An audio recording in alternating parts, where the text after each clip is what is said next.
Hey people, how's it going? I'm back. Yep, there's still resin there. Okay, so today we're making another keychain hanger because I still need another 5. So for this project, I'll throw a picture here, which I found on Pinterest, which is this really cool keychain hanger where it's got a border and then you've got like branches in it, where I now have these cherry branches, which will also be right here if I can do that.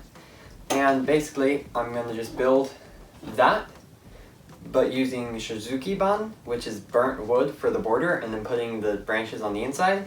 And then, yeah.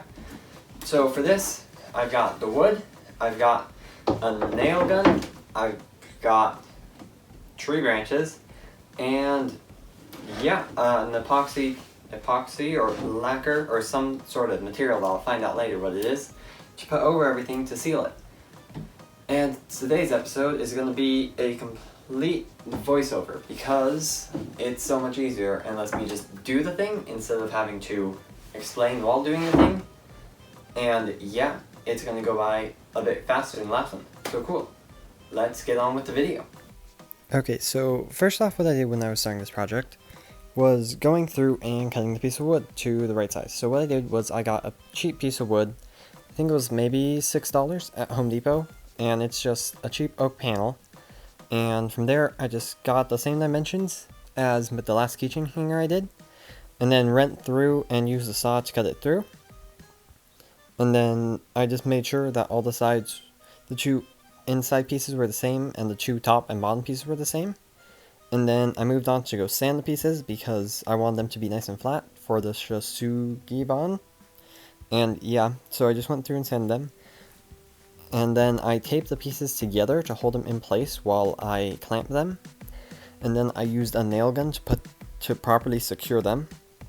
And yes, I am leaving an open edge on these because in the end it does actually make it look better than if you were to do 2 corners and then putting the wood together so it would be tapered in instead of having just 2 of the live edges or the ends of the wood. Then after I finished, I sanded everything together, and then I moved on to testing Sugi on a spare piece of wood, which didn't turn out terrible, but I needed some practice. And then I moved on to actually burning the thing.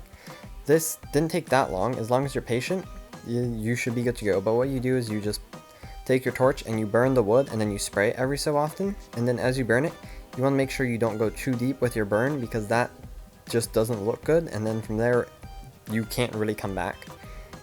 And then I just went over it with a paper towel and just lightly fluffed it or scraped it with that paper towel. And as you can see in this, I had trouble getting in the corners of this, and with how it ends up in the end, it doesn't really matter. And do be careful with your hands because you will get charcoal everywhere. And yeah, here I'm just showing how I cleaned it up, and then I sprayed it with a lacquer, which in this case, there was almost nothing left, and I didn't realize that till the end, which is why I keep getting those large white patches and bubbles.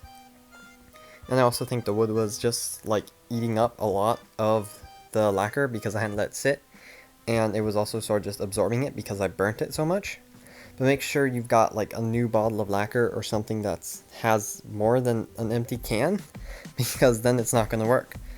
So the next step was going to this pile of tree branches I have next to my house because we just cut down some dead branches, and choosing the pieces I want and then going through and cutting those.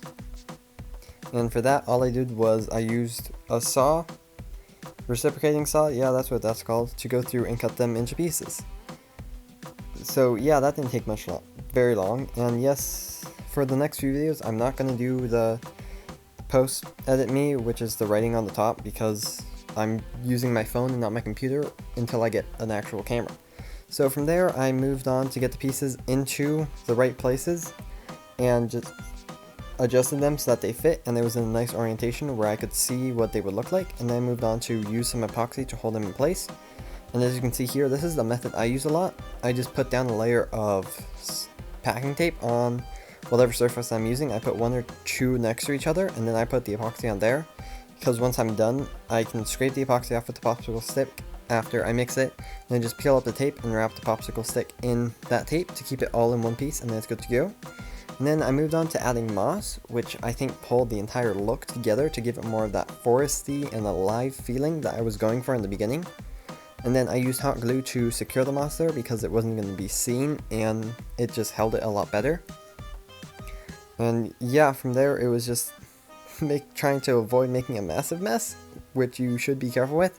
I have a bucket by my legs there in that video that I just have other like plant materials in and some soil in there where I could scrape everything off.